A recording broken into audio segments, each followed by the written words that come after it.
When and why did you want to create Good Morning JTL, and how did your peers and superiors react? We started Good Morning JTL in 2004. I was approached by our assistant principal who knew I wanted to do a little bit more with students in the way of media. And at the time we had something called a black box. It was basically a broadcasting service that we could pump video and audio into all the rooms in the school. At that time we had TVs and cable access in all those rooms. And she thought it would be kind of neat to have the actual morning announcements done by our students, because students just were not listening to the announcements. They were sort of tired and bored of the adults that were talking. So when we initially started, which was in April of 2004, we had what we called a pilot cast. We had rehearsed for a couple of months prior to that, and one morning we just said, okay, we're going to go live.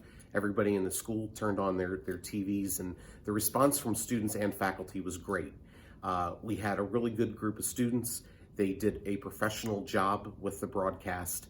And since then, every single year, we've been adding something, expanding, doing a better broadcast for our students and our community. If you're a director tasked with creating a movie representing Good Morning JTL throughout the years, what would the theme be? And what would the bigger than life message be? Well, the most important message, I think, that runs throughout Good Morning JTL, and I realized it right when we started, was teamwork. There is the teamwork aspect of this is so critical.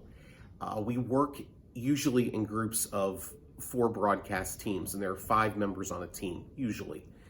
This year with COVID, it's a little bit different, but nonetheless, everybody is responsible for a particular job. If one person slacks in doing their job, then there's an issue. For example, the director is expecting the camera person to have the camera on the correct person. If they don't, it creates a problem for the director, who has to choose the camera that they are supposed to be, assigned to at that time. If the teleprompter is not working properly and they sort of fall asleep and aren't paying attention, then the people that are reading, the broadcasters, are going to be off. So it's cyclical. Everybody that's doing a job has a direct effect on somebody else. So overall, if the theme of that movie, if there had to be a theme for that movie that you're talking about, it would definitely be teamwork, because that's one of the things we work hard to build when new casts come in, and then we work on it throughout the year. As far as an actual movie goes, at the time, one of the more popular movies in the early 2000s was Will Ferrell starred in Anchorman. They sort of wanted the broadcast to be relatively fun. They wanted to have a good time with it, very much like the broadcasters in that particular show did. There was also a little bit of competition between the broadcasters there, and oftentimes we would talk about the negative effects. We want to work together as a team. But ultimately, even in that movie, not that I would ever, base a school activity on a Will Ferrell movie, but the overall concept was, we want to have a good time. We want people to work together, and our end results have been phenomenal. If you look at the past casts that have graduated on and done fantastic things in the world of media, I'm very proud of what they've accomplished. So we definitely stuck by those main pillars that we originally started with, the teamwork, having fun, and we've built a pretty good show based on those things. What would you define as success for Good Morning JTL in the future? Success with our show comes in a variety of degrees.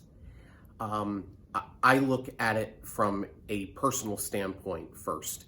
Am I choosing the right people when they audition? Do I have the right mix of people that are going to make this particular activity work well together? That's important. You have to get 20 people that are going to work well together, that are going to gel. The second thing is our audience appreciation. Are we getting positive feedback from our students, from our community, because we're now broadcasting live streaming through YouTube? And are our teachers pleased with the people that they're seeing on camera? And are we representing the school well? In all those aspects, I don't think I've ever had a year where I've been disappointed with the people that have worked on this show. Everybody has grown into their roles. So from an educational standpoint, because I'm seeing growth, I'm thrilled with the fact that we're taking somebody that comes in, they're learning all the broadcasting skills that they need. They may read well when they get here, but they learn how to become a character in front of the camera, to do a good job, to broadcast with enthusiasm. And those are the things that I sort of use to judge the success of the show. We definitely have community support.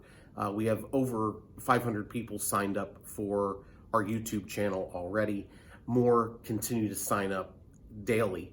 I love seeing that number go up. But more importantly, people are checking in to see what great things students and faculty are doing here at school, because the program is all about the things that go on here.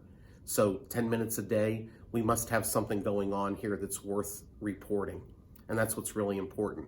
It's about the success of the school.